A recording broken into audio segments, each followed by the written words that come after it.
특별히 추경님의 이 선정은 신자든 비신자든 모두에게 그 죽음에 대해서 깊이 생각해 볼 수 있는 계기를 안겨주었습니다. 어떻게 죽을 것인가? 추경님의 그 죽음을 보면서 우리는 이별의 방식을 고민을 하게 되었어요. 정말 우리는 어떻게 하면 잘 죽을 수 있을까? 정말 우리는 어떻게 하면 행복하게 죽을 수 있을까? 뭐 죽음에 대해서 생각 안 해본 사람은 없겠지만은 그래도 추경님이 이렇게 돌아가시면서 그분의 죽음을 보면서 신자든 신자 아니든 많은 사람들이 나도 이제 죽을 거다. 예? 우리가 그분과 함께 했었잖아요. 함께 하셨던 분인데 그분이 이제는 돌아가신 거예요. 죽음이 이제 나도 죽음, 다른 사람들도 다 이제는 죽는구나. 이 죽음을 더 깊이 실감을 하게 됐어요. 실감을 했다는 것은 무슨 얘기냐면은 내가 죽는다면 그럼 나는 어떻게 죽을 때 어떻게 죽을까? 사람들이 나를 어떻게 평가할까? 여러 가지 생각들을 참 많이 하게 된 계기가 되지 않았나 생각을 합니다. 잘 죽기 위해서 우리는 어떻게 해야 될 것인가? 자, 무슨 상조 이런 거 많죠. 상조에 가입하면 되겠습니까?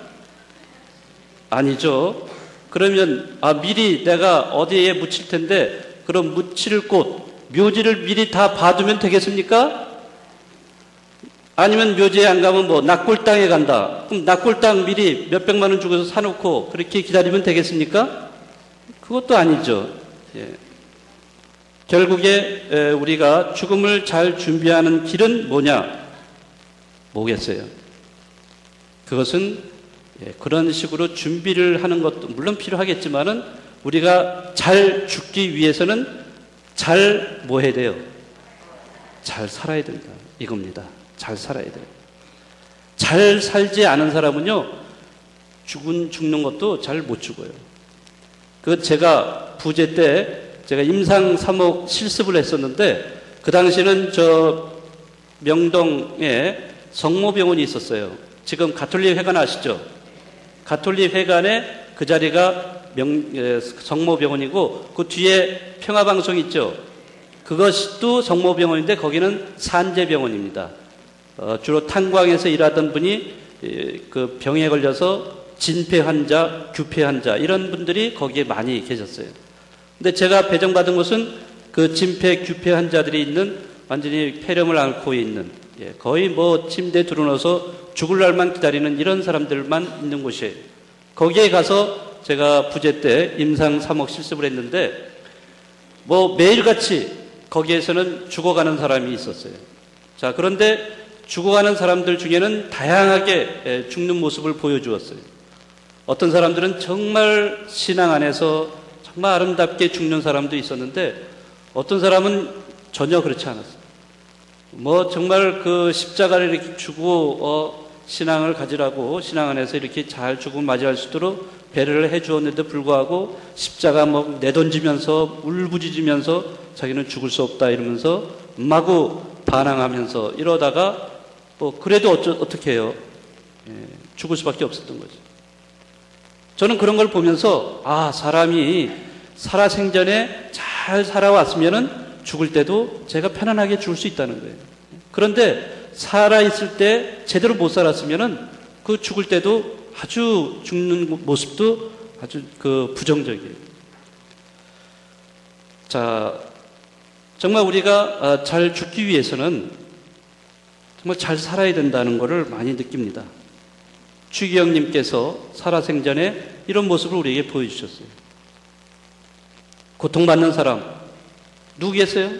정말 그 가난한 사람들, 그 다음에 억압받는 사람들, 그런 사람들이 있을 때는 언제든지 현장으로 가셨어요. 가셔서 그들을 위로해 주시고 격려해 주시고 그들과 함께 고통을 함께 해 주셨던 분입니다.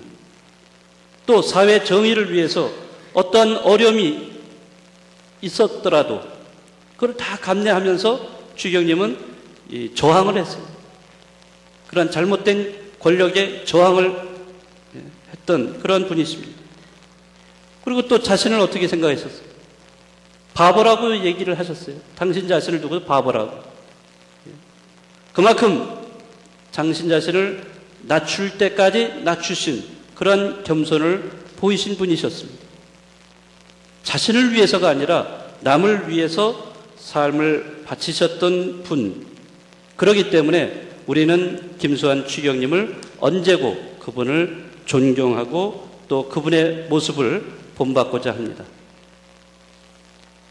김수환 추경님은 우리들에게 어떻게 죽을 것인가 이러한 화두를 우리 자신에게 또는 우리 사회에 던져주셨어요. 아까도 말씀드렸듯이 어떻게 죽을 것인가 하는 문제는 곧 달리 표현하자면 어떻게 살 것인가 하는 그러한 문제와 같은 겁니다. 우리의 삶, 우리에게 주어진 그 인생을 보다 진지하게 우리가 이제는 생각해야 될 때라고 봅니다. 저는 우리에게 주어진 인생과 우리의 삶이 다시 말하자면 순례의 길이다라고 생각을 해요. 인생을 순례의 길로 깨닫고 살아갈 때 비로소 우리는 복음을 실천하는 길로 또 진정한 행복의 길로 또 죽을 때도 정말 한 점 부끄러움 없이 죽을 수 있는 그러한 삶으로 갈 수 있다라고 생각이 됩니다. 자, 여러분들에게 이 순례의 길에 대해서 한번 생각해보는 이런 기회를 좀 갖고자 합니다. 2007년에 텔레비전 다큐에서 그 차마고도라는 다큐멘터리를 한 적이 있습니다. 아마 많은 분들 이거 보셨을 거예요. 예, 차마고도. 그 6편 중에 제2편에 보면요. 차마고도 순례의 길이라는 제목으로 방영된 적이 있습니다.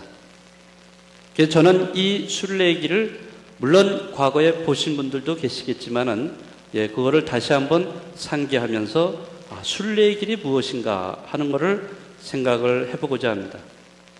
여러분들 차마고도가 뭔지 아시죠? 네, 차마고도는 그 차하고 그 마는 말입니다. 차하고 말을 교역하던 중국의 높고 험준한 옛길을 말하고 있는 거예요. 그 길이에요, 길. 아주 오랜 세월 동안 그 다녔던 길인데 중국에서는 차를, 그 다음에 티벳에서는 그 말을 서로 교환을 했던 그러한 길이었습니다. 자, 그러한 길인데, 예, 여기에 이 티벳 사람들 또는 중국 사람들이 이러한 라사까지, 티벳에 있는 라사까지 그 성지 순례를 하는 것을 일생의 큰 축복으로 생각을 한다는 겁니다. 물론 많은 사람들이 하고자 했지만은 잘 할 수가 없는 그러한 순례를 하는 거예요. 그 중에 무슨 순례냐? 오체투지의 순례를 하는 겁니다. 오체투지, 뭔지 아시죠? 자기 자신을 무한히 낮추어서 그 불법승이라는 삼보에게 최대의 그 존경을 표하는 방법인데요. 그 두 양무릎과 또 팔꿈치, 양 팔꿈치, 그리고 이마, 이 세 군데가 땅에 닿기 때문에 그것을 오체투지라고 이렇게 얘기를 합니다. 그래서 이렇게 땅에 닿으면서 걸어가는, 계속 가는 거예요. 어마어마하게 먼 길을 오체투지로 그 성지 순례를 한다는 겁니다. 그래서 여러분들에게 이 부분을 잠시 동안 좀 보여드리겠습니다. 불 좀 꺼주시고. 네, 차마고도라는 길을 따라서 오체투지로 이렇게 순례를 하는 이런 사람들을 보여준 건데요. 불 다 켜주시죠. 네, 여러분들 보시고서 어떠세요? 예, 오체투지로 2100km예요. 2100km. 어마어마한 길입니다. 2100km면은 어마어마한 그런 길을 오체투지로 거기 라사 티베트 라사까지 가고 그러한 순례를 한다는 것, 이건 정말 상상할 수 없는 일인데 그런 거를 하고 사람들이 열렬히 바란다는 거죠. 왜 그럴 것 같아요? 물론 여기서도 이제 질문이 나왔습니다만은.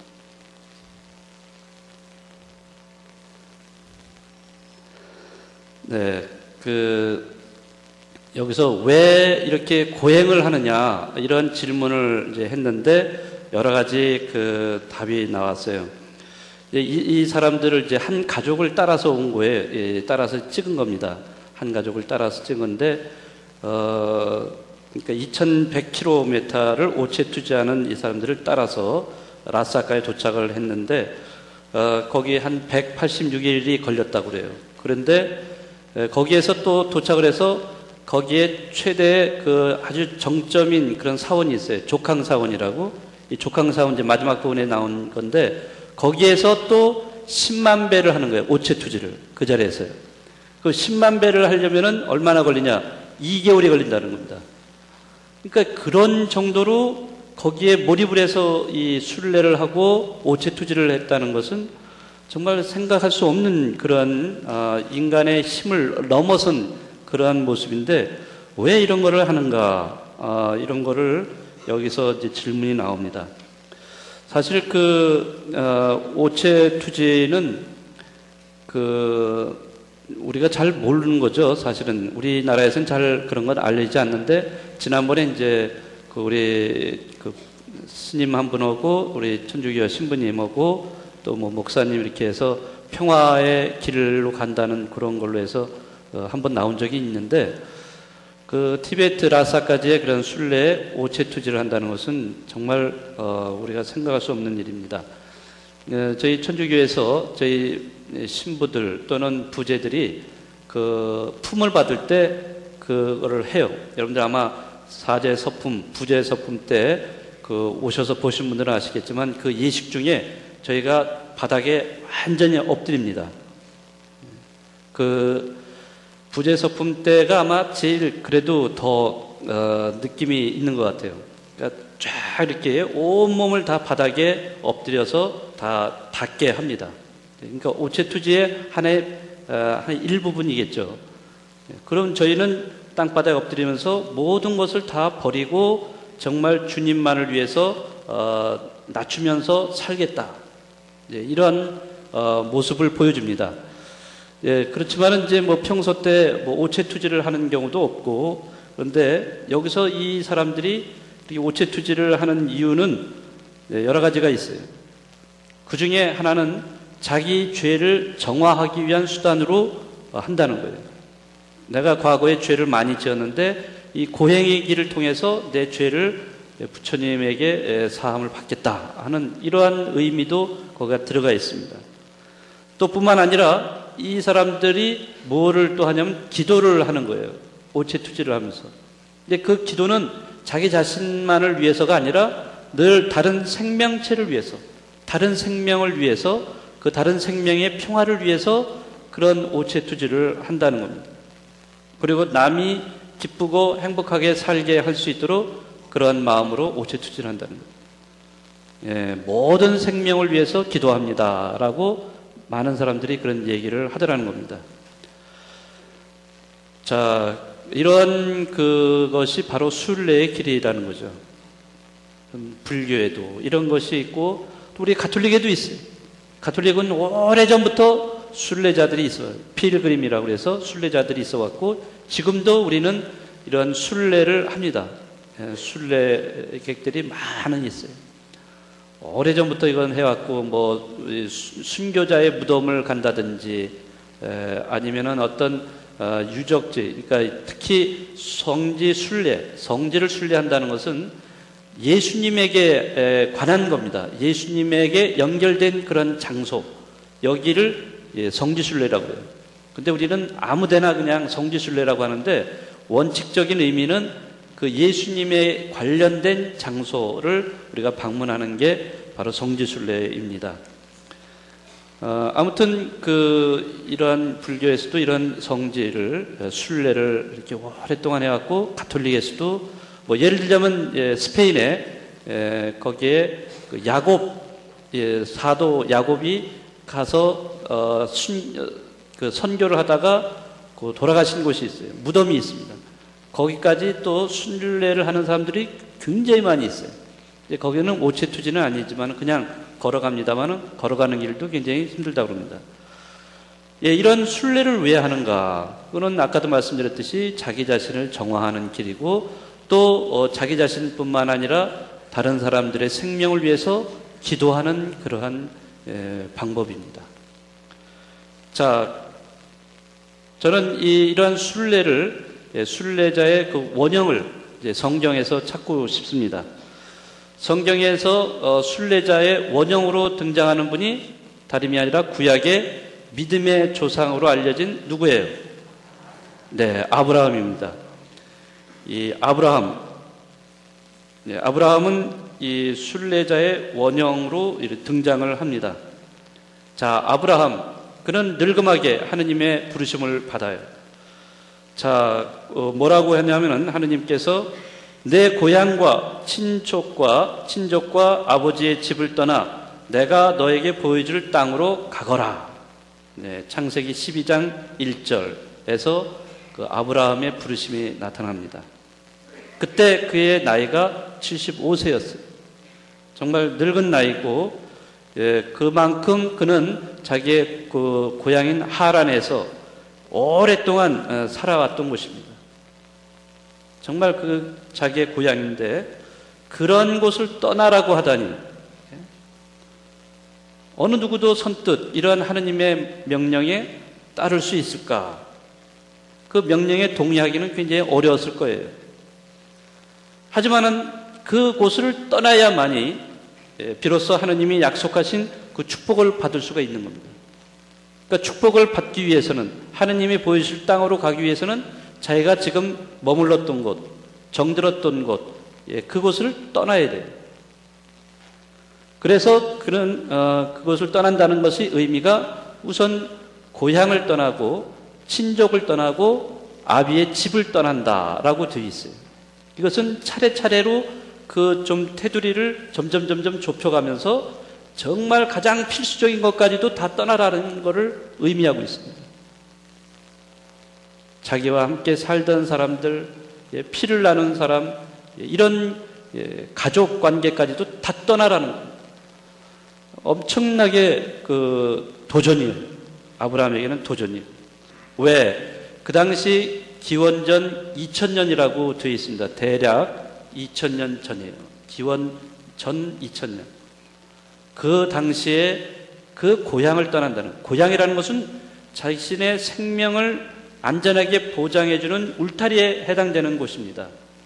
친족이나 또는 아버지의 집이라는 것도 마찬가지로 다 생명을 보장해주고 안전하게 지켜주고 거기서 자기가 살아갈 수 있는 어떤 생계를 유지할 수 있는 모든 것들이 거기에 다 있는 거예요. 이러한 것들을 다 포기하고 그것을 떠나라. 낯선 데로 가라 이거예요. 그 당시에 낯선 데로 떠나기만 해도 그거는 엄청난 위험을 감수하는 일이었어요. 죽음을 감수하는 그런 일이었습니다. 근데 그런 것을 다 생각하지 말고 떠나라는 거예요. 그러니까 이런 모든 필수적인 것, 내가 살아가는데 필수적인 것조차도 포기하라는 이런 하느님의 명령입니다. 과연 이런 명령을 받을 때 누가 이 하느님의 명령에 따를 수 있을 것인가? 아브라함의 나이가 75세면은 그만큼 오랫동안 살았기 때문에 그 지방에서 그는 어느 정도 기득권이 있었을 거예요. 재산도 가지고 있었어요. 그런데도 불구하고 그런 거를 다 포기하라는 거예요. 예.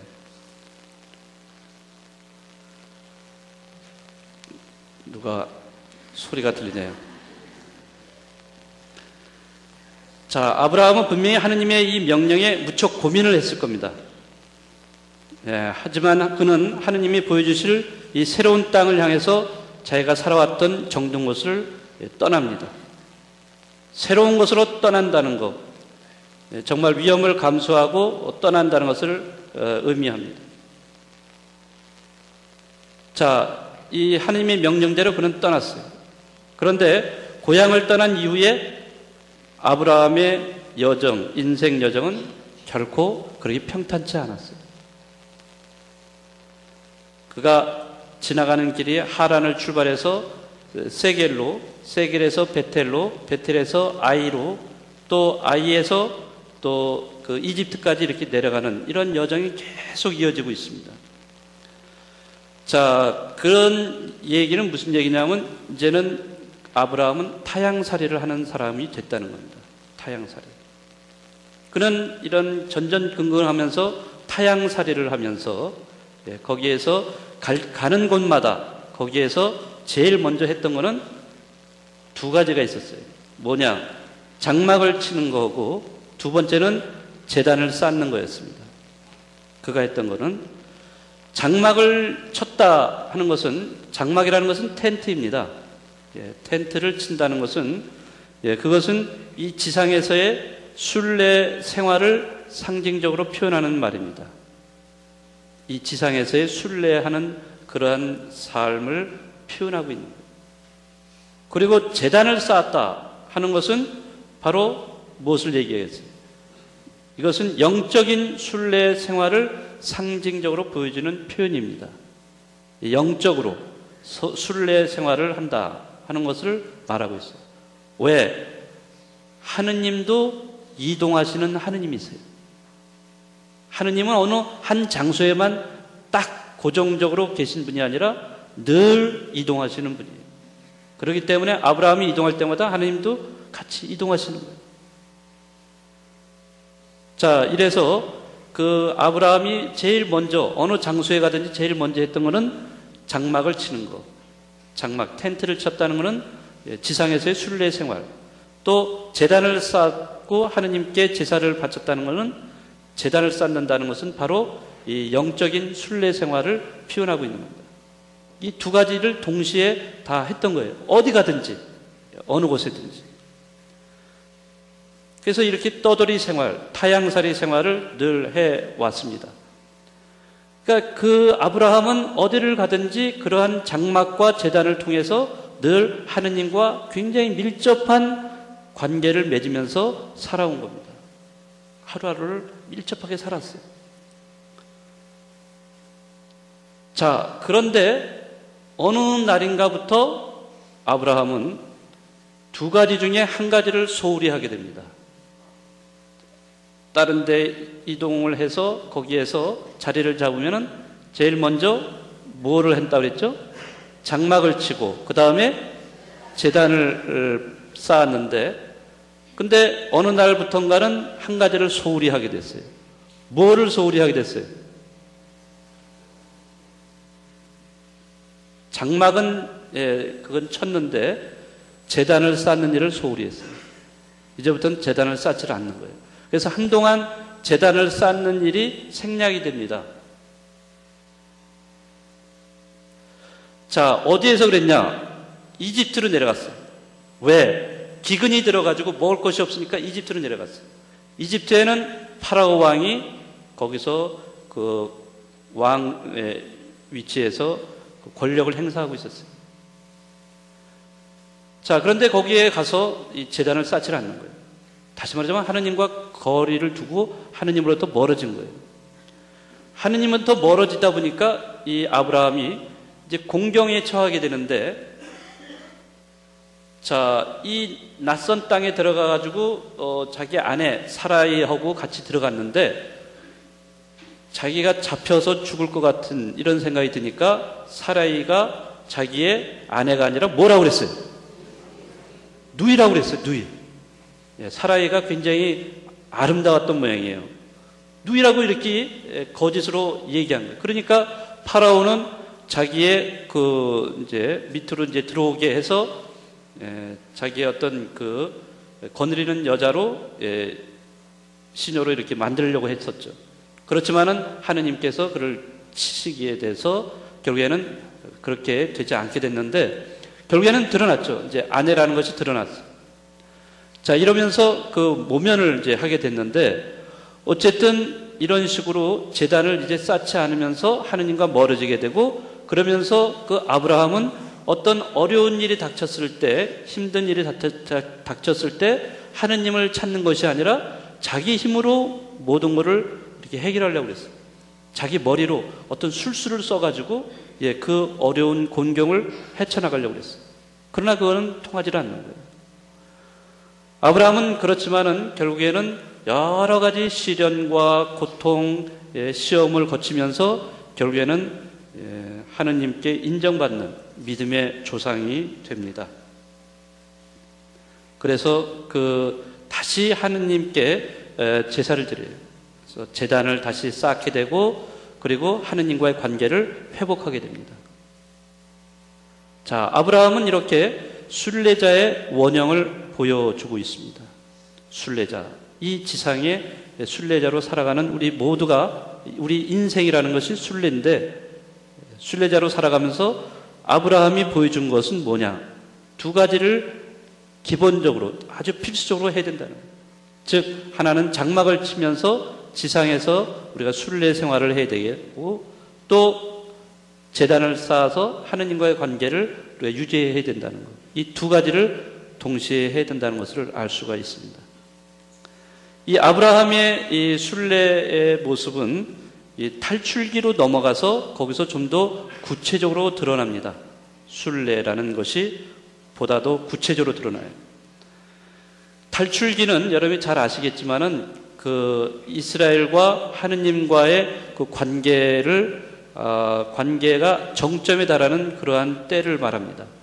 그래서 율법서 모세오경이라고 하는데 모세오경의 가장 핵심은 탈출기입니다. 탈출이에요, 탈출. 그것이 가장 핵심, 정점이기 때문에 그 사건을 위해서 여러 가지 사건들이 서로 이렇게 연결이 되면서 그거를 설명을 해내고 있어요. 자, 이집트에서 탈출 사건을 통해서 이제 하느님은 이스라엘의 하느님이 되시고 이스라엘 백성은 하느님의 백성이 됩니다. 계약을 맺죠. 그래서 계약을 맺어서 그러한 관계를 맺게 됩니다. 자, 그러면서 그 탈출한 이스라엘 백성들이 40여 년을 광야에서 생활을 해요. 광야에서 삶이라고 하는 것은 이제 아브라함은 개인적으로 자신의 순례를 우리에게 보여주었지만은 이제 광야에서의 삶은 이스라엘 백성이라는 이런 집단적인 어떤 면에서 순례의 길을 우리에게 보여주고 있습니다. 자, 어떻게 생활을 광야에서 하고 있느냐? 광야에서의 삶이라는 것은 그것도 마찬가지로 텐트를 친 거예요. 텐트 생활을 하면서 계속 광야 생활을 했다고 이렇게 표현이 되고 있습니다. 이 텐트를 친다는 것은 결국에는 고정된 장소, 어떤 고착된 어떤 공간 이런 것이 없다는 거예요. 그런 데서 머물지 않고 계속 또 돌아다닌다는 거죠. 여기서 천막을 치고 그 다음에 천막을 거두고서 다음날 또 이동을 하는데 근데 중요한 것은 텐트를 천막을 치고 또 거두고 이동하는데 그 이동을 할 때 항상 하느님이 함께 해주신다는 거예요. 낮에는 구름 기둥으로 밤에는 불 기둥으로 함께 해주신다는 거예요. 그러니까 아브라함도 마찬가지지만 이 탈출기에서도 하느님은 늘 이동하시는 하느님이 있어요. 어디에 딱 머물러 계시고 거기에만 고착되어 있는 하느님은 아니시라는 거예요. 늘 함께 이동하시는 하느님이세요. 움직이시는 거예요. 동적이신 하느님. 이런 거를 보여주고 있습니다. 자, 그런데 이 텐트 천막 생활이라고 하는 것은 조금 더 구체적으로 얘기하자면 장소가 고정된 장소가 없는 거예요. 늘 거기에서 이동을 하게 돼 있어요. 그러니까 떠돌이 생활입니다. 자, 그것은 다시 말하자면 필요한 것만을 가지고 우리가 이동을 해야 된다는 걸 의미해요. 어느 한 곳에 예를 들어서 머물러 보세요. 오랫동안 머물러 있다 보면은 거기에서는 자기 자신이 생활하는데 필요한 것도 있지만 필요하지 않은 것도 굉장히 많이 쌓이게 돼요. 이제 그러한 것들, 어느 장소에 고착이 되버리는 어떤 공간에 고착이 되버리면은 이제 그러한 것들에 우리가 의존하게 돼요. 결국엔 그런 것에 의존하게 돼서 하느님으로부터 멀어진다는 거죠. 그래서 이스라엘 사람들이 그 광야 생활을 하면서도 자꾸 고착된 그 과거의 삶으로 돌아가려고 합니다. 가장 그들에게 큰 유혹은 뭐냐? 그 과거의 삶을 동경화하는 거예요. 과거의 삶은 뭐냐? 종속된 삶이었어요. 종속된 삶이라는 것은 어디에 억압되어 있는 것이에요. 거기에 종속이 돼서 노예로 생활했던 것입니다. 그러니까 내가 나를 주체로 살지 않고 어딘가 끌려가서 생활하는 거예요. 그건 무슨 얘기냐면 내가 그 하느님이 아니라 다른 것에 의존해서 결국엔 살아간다는 것을 의미합니다. 그러니까 우리가 천막 생활을 계속 한다는 것은 그만큼 내게 필요한 것만 내가 가지고 소유가 없는 삶이라는 거죠. 존재만을 위한 삶이에요. 그런 삶으로 갈 수 있도록 해야 되는데 어느 곳에 머물게 되면은 오랫동안 머물게 되면은 거기에서 그런 것들에게 의존하게 되고 그러면서 우리는 하느님부터 점점 멀어지게 된다는 것입니다. 예를 들어서 그 모세가 십계명을 받으러 호렙산에 올라갔는데 그 십계명을 받고서 내려오는데 사람들이 오랫동안 기다리다가 안 내려오니까 이제는 뭐를 만들었어요? 예, 금송아지를 만듭니다. 금송아지를 만들어서 금송아지에 절을 하고 그걸 우상 숭배를 합니다. 그거를 본 모세가 하느님께 받은 십계판을 던져버리죠. 자, 이렇게 금송아지가 그들에게는 그 의존하게 되는 그런 하느님을 대체하는 것이 되는 겁니다.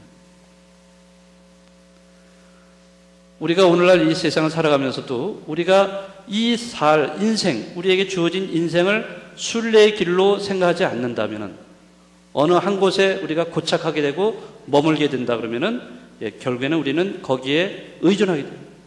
결국 어떤 금송아지를 만들어내게 되고 그 금송아지로 하느님을 대체하는 결과를 만들어내는 경우가 많이 있습니다. 우리에게 지금 금송아지가 무엇일까? 뭐 여러 가지 있을 거예요. 우리는 미래를 보장하기 위해서 여러 가지 현재를 준비를 하죠. 물론 그게 나쁜 건 아니지만은 그러면서 우리는 점차 하느님부터 멀어질 수가 있는 거예요. 예를 들어서 우리는 물질적인 것에 의존할 수 있는 거예요. 많은 사람들이 그럴 거예요. 미래를 보장받기 위해서 땅을 사거나 아파트를 사거나 주식에 투자하거나 많이들 그렇게 할 겁니다. 그래야 두둑하게 준비를 해놔야 내 미래도 걱정 없다라고 생각할 거예요. 그러나 성경에서 보듯이 네 목숨이 그날 밤에 사라진다면 그런 것들이 무슨 소용이 있겠느냐 하는 이런 성경 말씀처럼 그런 것들이 결국에는 우리 마음을 빼앗아간다는 거죠. 하느님으로 대체를 해버려요. 우상이 된다는 거죠. 그런 우상들을 우리가 하느님처럼 생각하는 경우가 얼마나 많이 있습니다.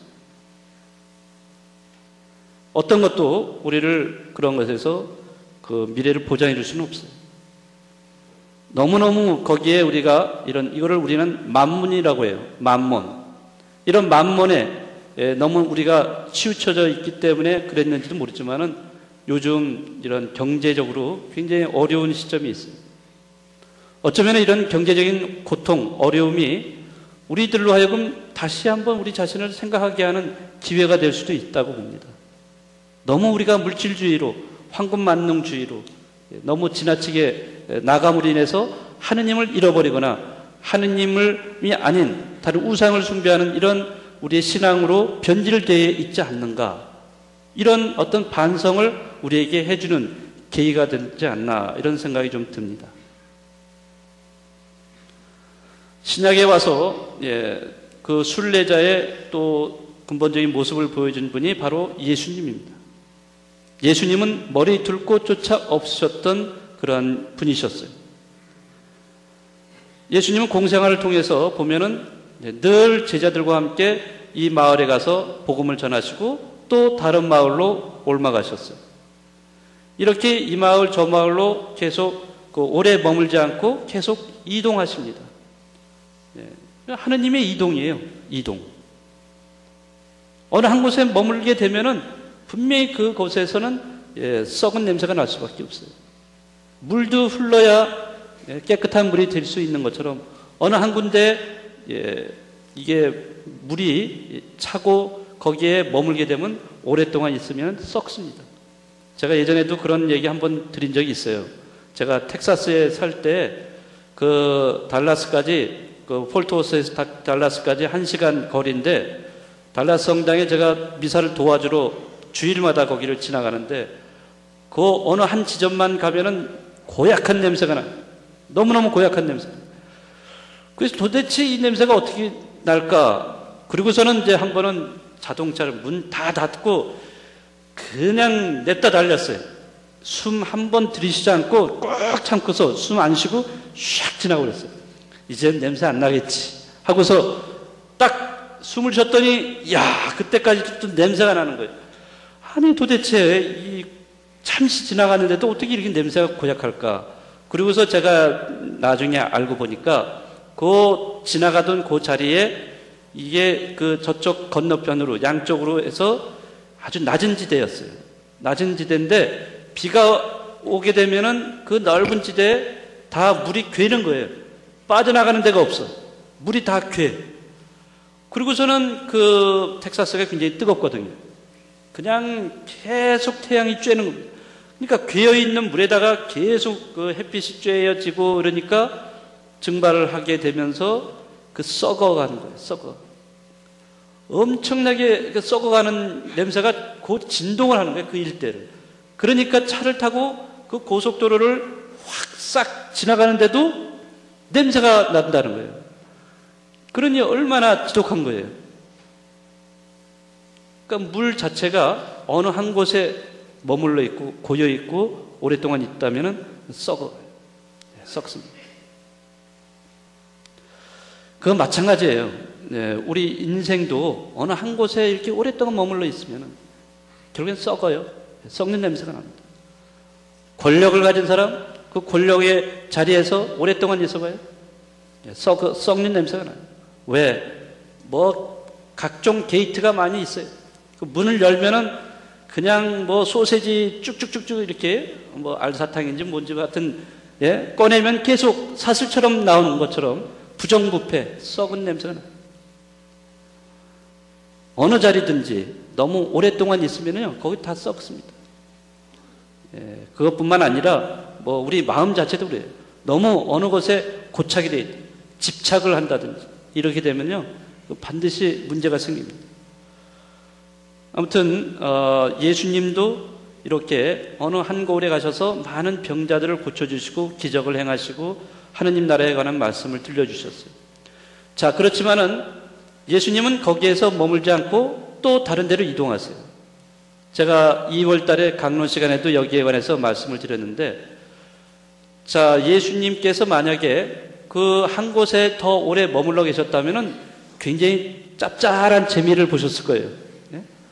뭐 들어오는 수익이 많았을 거예요. 여기저기서. 왜?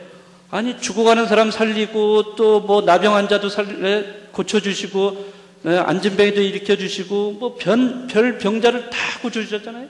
그러니 얼마나 고마워.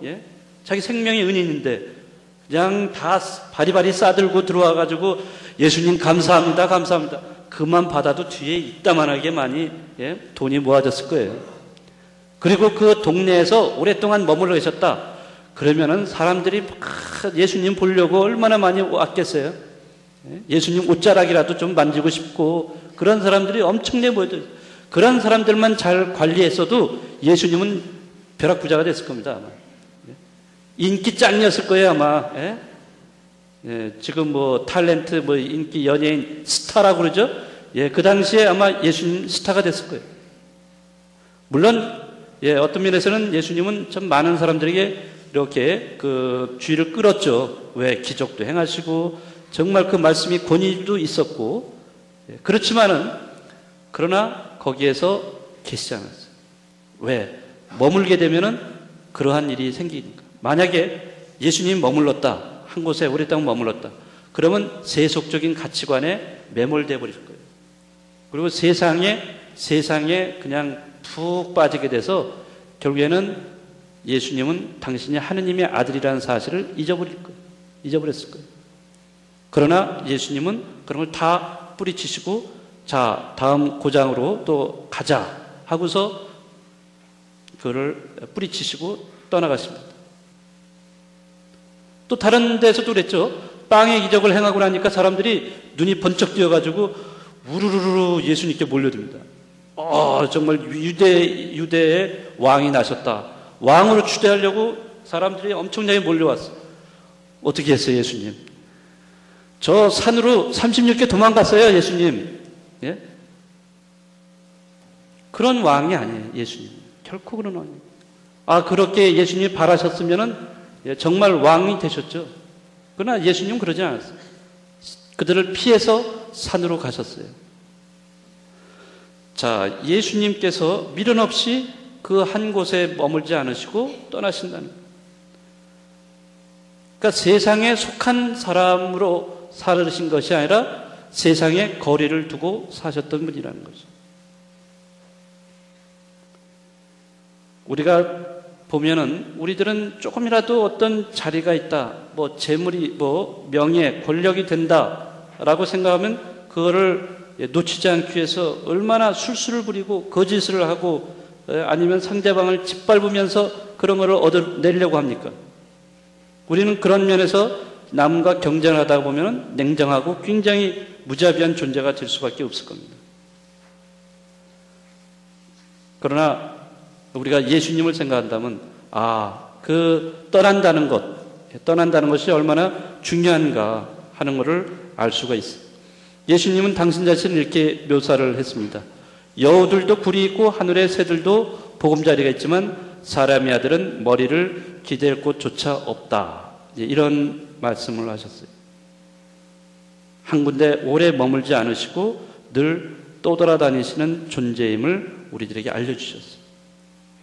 우리가 예수님을 따르고 예수님을 본받으려고 하는 사람이라면 우리도 예수님을 통해서 우리 자신의 정체성, 그리스도인의 그 정체성이 무엇인지를 우리는 생각해야 돼요. 우리 그리스도인의 정체성은 이 세상에 뿌리를 내릴 수 없는 사람들이에요. 이 세상에 뿌리를 내려서는 안 되는 존재들입니다. 즉 다시 말하자면 우리는 순례자임을 깨달아야 된다는 거예요. 그렇기 때문에 우리는 이 세상을 살지만은 이 세상에 거리를 두고 가치관을 따르지 않는 그런 사람들이라는 것이죠. 정말로 이 세상에서 우리는 순례자로 살아가면서 뿌리를 내리지 않고 거리를 두면서 진정한 순례자로 살아가야 될 사람들, 그 사람들이 바로 우리 자신들이라고 생각을 합니다. 여러분들 이 세계적으로 유명한 그 소설가, 작가라고 할 수 있는 파울로 코엘료라는 사람이 있어요. 코엘료라는 사람은 우리의 삶을 갖다가 뭐라고 표현했냐면 여행이라고 표현했어요. 여행. 우리 삶은 여행이다. 여행이라고 하는 것은 안전하고 또 익숙한 세계에서 벗어나는 거예요. 그래서 벗어나서 활짝 열려진 새로운 세계를 체험한다는 것을 의미하고 있습니다. 그러니까 자기가 몸 담아왔던 익숙한 장소에서 떠나는 거예요. 근데 우리는 이 여행을 우리는 필요로 합니다. 떠나야 돼요. 이게 완전히 떠나는 게 아니라 우리는 가끔씩 떠나는 연습을 해야 돼요. 뭐 죽음이라는 게 그렇지 않습니까? 죽음이 뭐 특별하게 뭘로 되는 게 아니라 그것도 하나의 떠남입니다. 이별이고 떠남이에요. 우리는 이 떠남의 연습을 살아가면서 이걸 해야 된다는 거죠. 그래서 여행이라는 것도 일종의 떠남이에요. 그 떠남을 통해서 우리는 자기 익숙해진 그러한 삶에서 조금 더 벗어나는 거예요. 이런 삶에서 벗어날 때 우리는 자기의 삶을 좀 더 객관적으로 바라볼 수가 있어요. 그리고 또 여러 가지를 배울 수가 있습니다. 제가 한 가지 그 애니메이션을 하나 잠깐만 보여드리겠습니다. 한번 봐주시기 바랍니다. 네, 잘 보셨습니까? 네, 이건 동물 우화 이야기인데요. 이거는 리온이라는 사람이 만든 우화인데, 물구나무 서는 악어라는 제목의 그런 우화 이야기입니다. 이건 뭐 아이들한테 보여주는 것도 되지만은 어른들에게도 상당히 뭔가 메시지를 주는 그런 우화라고 할 수 있습니다.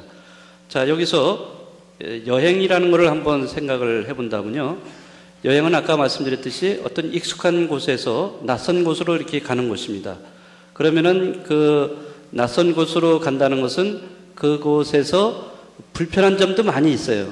불편한 점도 많지만은 거기에서 뭔가 새로움을 추구할 수 있는 거예요. 새롭다 하는 것. 그것은 다시 말하자면 배움입니다. 배움. 새로운 것.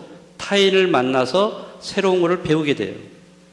그러니까 다른 사람들을 만나면서 또 다른 문화를 접하면서 새로운 것들을 많이 배우게 된다는 거죠.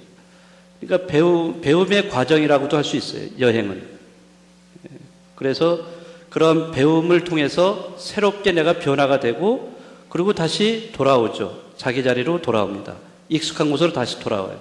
돌아왔을 때 그 자리에는 익숙한 것들이 다 있어요. 변화되지 않는 것들이 있는데 거기에 나는 변화됐어요.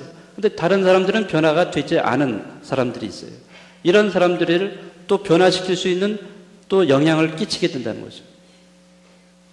그래서 여기에 나오는 것처럼 다른 악어는 사실 이렇게 뭐 기어가는 동물인데 이제는 물구나무 서고 그러는 모습을 보여주죠.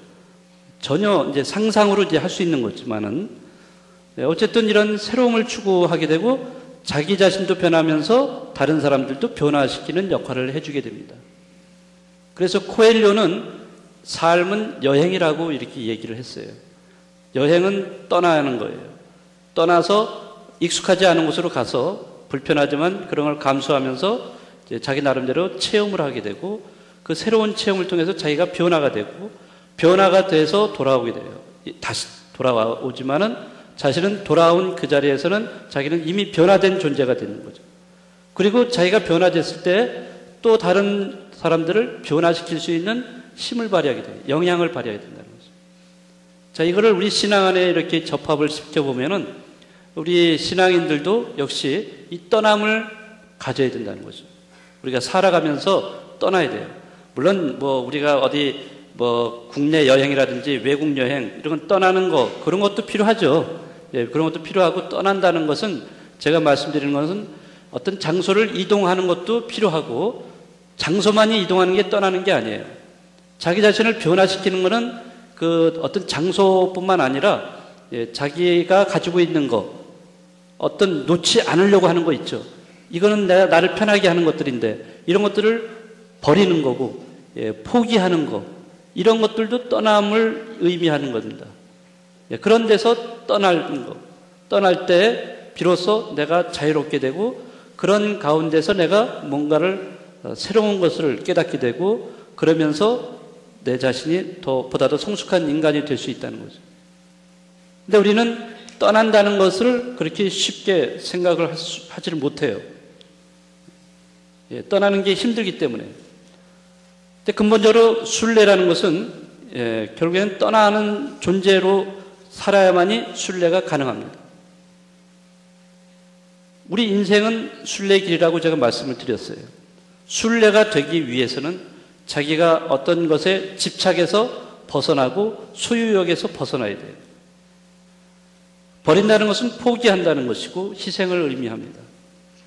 한 알의 밀알, 썩어가는 밀알의 역할을 해야 돼요.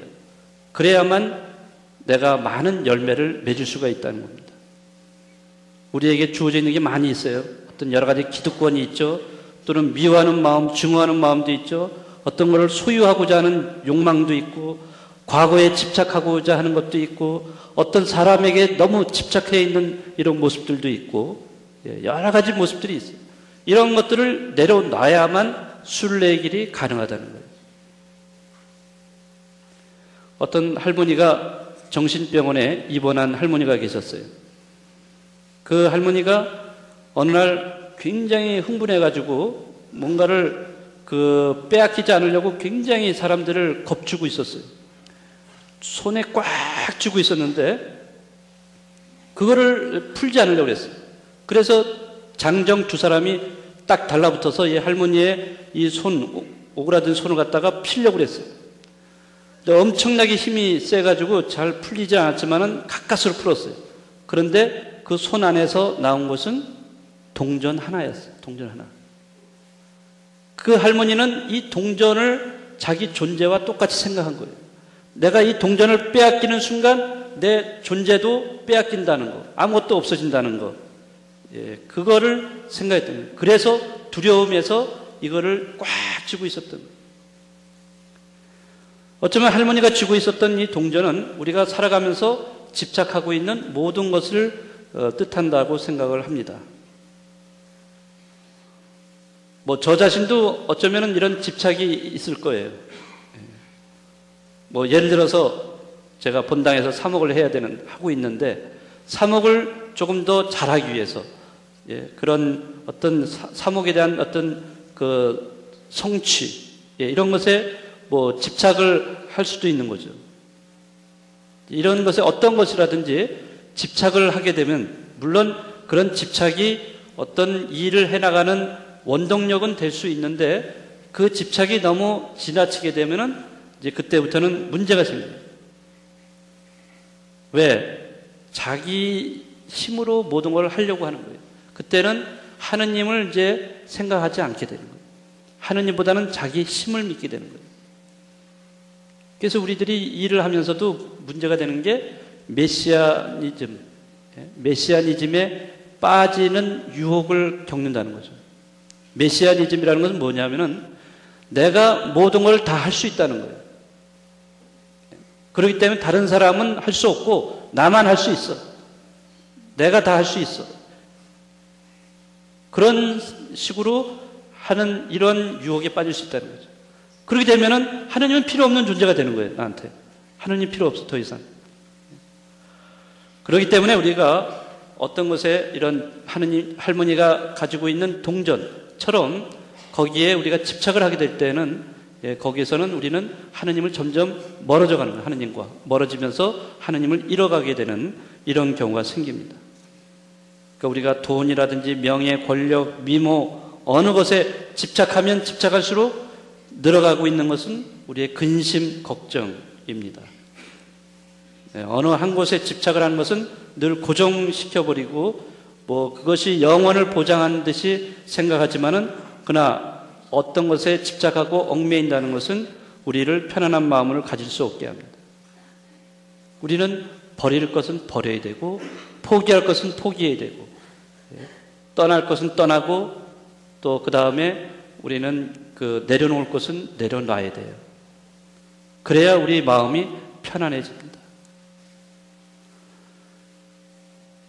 어떤 할아버지 할머니가 있었어요. 노부부가 있었는데 그 노부부가 평생 모은 돈 한 100억대 정도의 건물과 땅이 있었는데 이 100억대 정도의 건물과 땅을 꽃동네에 그거를 기증을 했습니다.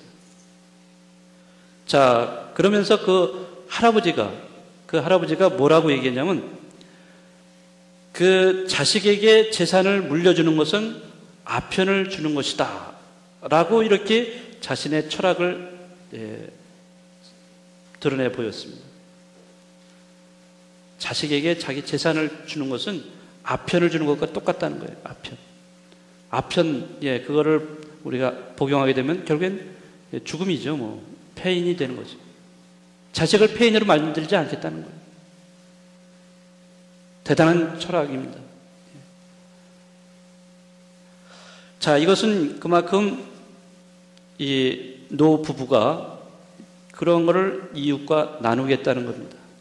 버릴 것은 버리고 또 떠날 것은 떠나고 그리고 내려놓을 것은 내려놓자.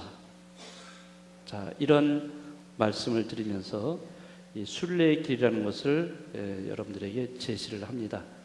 자, 다시 한번 우리가 순례의 길이 될 때 그것은 세 가지 제가 말씀드린 거, 버릴 것은 버리고, 자, 따라서 해보세요. 버릴 것은 버리고,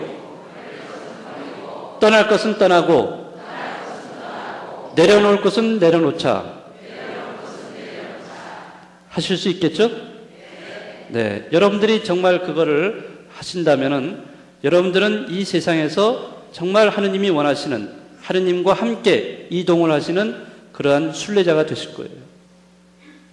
우리 누구는 다 이 인생의 나그네입니다. 우리는 다 나그네예요. 누구든지 나그네라고 불려질 수 있어요.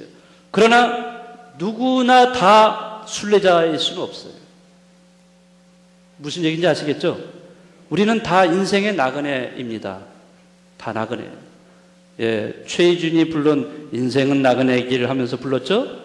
다 우리는 나그네 길을 가고 있어요. 다 나그네입니다. 그러나 누구든지 다 나그네는 될 수 있지만은 누구나 다 순례자가 될 수 있는 건 아니에요. 순례자가 되려면은 자, 세 가지. 버릴 것은 버리고, 떠날 것은 떠나고, 내려놓을 것은 내려놓자. 이 세 가지를 실천하는 사람만이 이 지상에서 순례자가 될 수 있습니다. 아시겠죠? 네. 오늘 이 하느님께 가는 순례의 길을 정말 인생 끝까지 우리는 이 세상 다하는 날까지 참된 순례자로 살아가는 여러분들이 되시기 바라겠습니다. 감사합니다.